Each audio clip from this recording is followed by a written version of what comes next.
फरहान साहब अस्सलाम वालेकुम।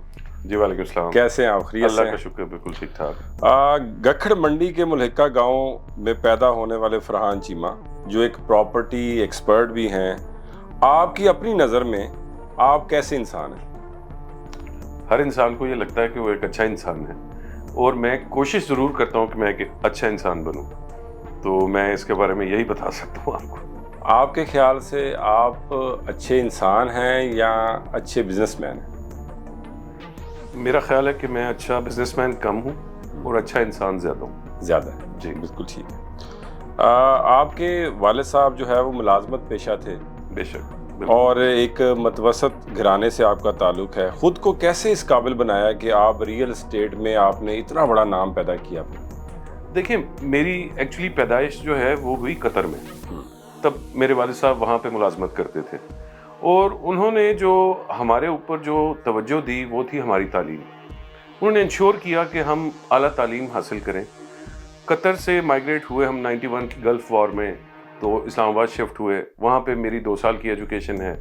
उसके बाद मैंने कादर यूनिवर्सिटी इस्लामाबाद से MBA किया और रियल एस्टेट में या किसी भी फील्ड में ऊपर जाने के लिए इंसान की तरतीब है और अल्लाह की तरतीब है।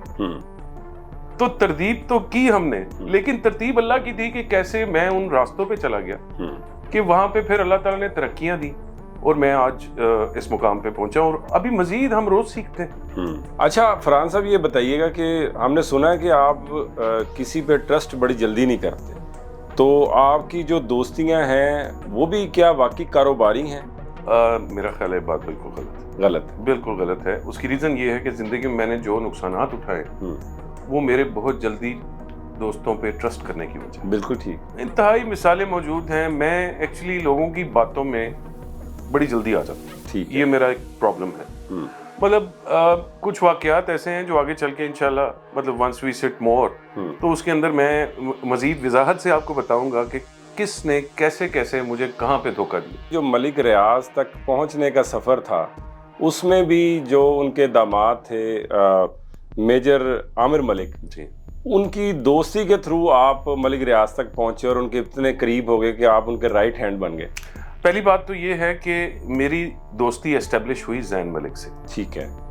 मेजर आमिर मलिक से नहीं। ठीक है। जैन मलिक भी मलिक रियाज के दामाद थे। बिल्कुल ठीक। वो बड़े दामाद है कैसे? नहीं, मेजर आमिर बड़े हैं। ठीक है। सबसे बड़े मलिक फारूक साहब हैं, फिर मेजर आमिर हैं, फिर जैन मलिक हैं। बिल्कुल ठीक। जैन मलिक की और मेरी मुलाकात एक प्राइवेट कंपनी में हुई। सलमान तासीर साहब ने एक जॉइंट वेंचर किया इंग्लैंड की एक कंपनी से, लाहौर में उसका ऑफिस था। जैन मलिक उसके कंट्री हेड थे, मैं उसका रीजनल हेड था। जैन मलिक भी उस टाइम पे मुलाजिमत कर रहे थे उस कंपनी में, मैं भी उस कंपनी का मुलाजिम था। चूंकि he was my boss, so we had a great understanding between each other और हमारा बड़ा अच्छा वक्त एज फ्रेंड गुजरा।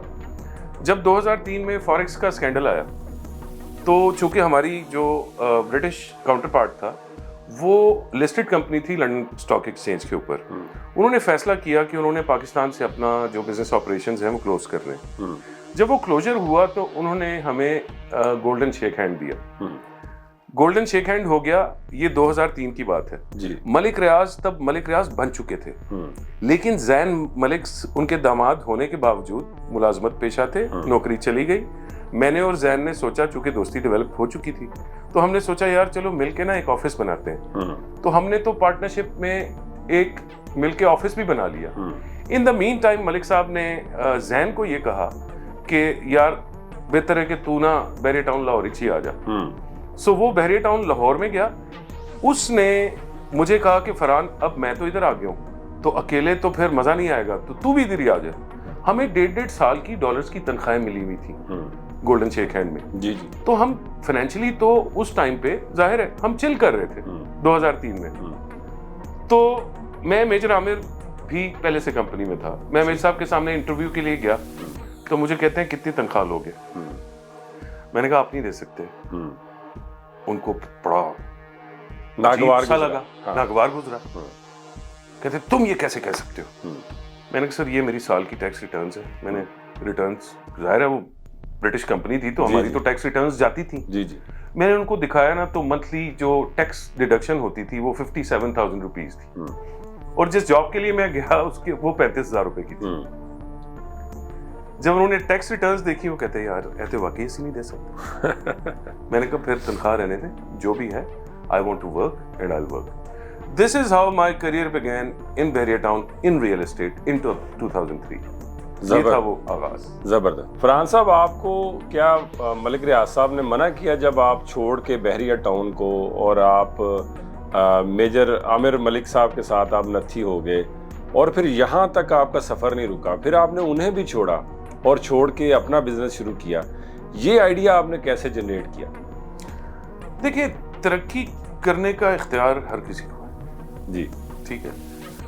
میں نے اس ٹائم پہ بحریہ ٹاؤن جوائن کیا اور بحریہ ٹاؤن کے لیے وہ کچھ کیا جس ٹائم پہ پاکستان میں ریئل اسٹیٹ انڈسٹری اتنی ریگولیٹڈ نہیں تھی, کاروبار میں اتنی وسعت کسی بھی ریئل اسٹیٹ پروجیکٹ میں پاکستان میں نہیں تھی. سو ہم نے لٹرلی ہر سسٹم کو ایوالو ہوتے ہوئے دیکھا, اس کو اپنے ہاتھوں سے بنایا. ڈی ایچ اے اس میں شامل ہے جی, ڈی ایچ اے نے ہم سے کچھ کاپی کیا, ہم نے کچھ ڈی ایچ اے سے کاپی کیا. سو یہ وہ سارا سفر تھا جو میں نے بحریہ ٹاؤن میں دیکھا. پھر 2008 میں آئی لیفٹ بحریہ ٹاؤن فار انگلینڈ. میرا 4 سال کا گیپ ہے انگلینڈ کا. میں نے اپنی گیم کامرس کمپنی ایک بنائی, میں نے 4 سال انگلینڈ میں وہ کیا. میجر عامر نے پھر جب ملک ریاض کو چھوڑا تو انہوں نے خود آ کے مجھے کہا کہ تو میرا بھائی ہے. ہی پشڈ می ٹو پاکستان. ایسی کوئی بات نہیں کہ ملک صاحب نے مجھے منع کیا تھا جی کہ آپ نے میجر عامر کے لیے کام نہیں کرنا, ایسی قطعی کوئی بات نہیں. کوئی بات نہیں. جی فرحان صاحب, ماڈل ہاؤسنگ سوسائٹی نیب 3 افراد کو گرفتار کرتی ہے جن میں فرحان چیمہ, محمد قاسم اور فریاد علی. اس اسکیم کو بڑے پیمانے پر میڈیا نے ہائی لائٹ کیا, اخباروں نے ہائی لائٹ کیا. اتنا بڑا فراڈ, اس کے بارے میں بتائیں کیسے ہوا اور کیا تھا یہ بیسیکلی؟ دیکھیں اس میں اگین میں بات کروں گا کہ پاکستان میں المیہ یہ ہے کہ ایز آف ڈوئنگ بزنس نہیں ہے. آج الحمدللہ مطلب آپ نے وہ الفاظ کا استعمال کیا, اخبارات میں بھی میرے بارے میں یہی الفاظ استعمال ہوئے کہ فراڈ ہو گیا, فراڈ کر گیا. اب میں آپ کو فراڈ کی ڈیفینیشن پوچھوں تو فراڈ کی ڈیفینیشن ہے لوٹنگ سم ونز منی. اوکے ٹھیک ہے, میں کسی سے پیسہ لوٹ لوں, میں کسی کو کوئی سبز باغ دکھا کے جھانس لوں اس سے پیسہ, تو وہ ہے فراڈ.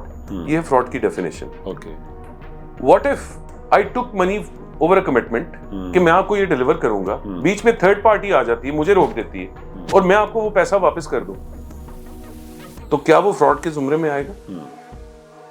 وہ فراڈ کے زمرے میں نہیں آ سکتا. ٹھیک. This is what I did. میں نے ایک کاروبار کیا, مجھے ease of doing business available نہیں تھی.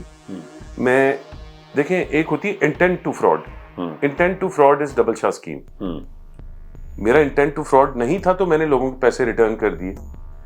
گورنمنٹ ایجنسی بیچ میں آئی, آل ریسپیکٹ ٹو دیم, انہوں نے ایک کام کو روکا. ٹھیک ہے, میں irregularity کر رہا تھا, میں بھی illegality پہ کر رہا تھا, لیکن میں نے اپنے اس قدم کو کریکٹ کیا by returning money to all the people that I owed. تو میں اس کو اپنی کریکشن سمجھتا ہوں, لوگ اس کو جو بھی نام دیں. آج الحمدللہ nobody can claim کہ میں نے کسی کا پیسہ دینا ہے.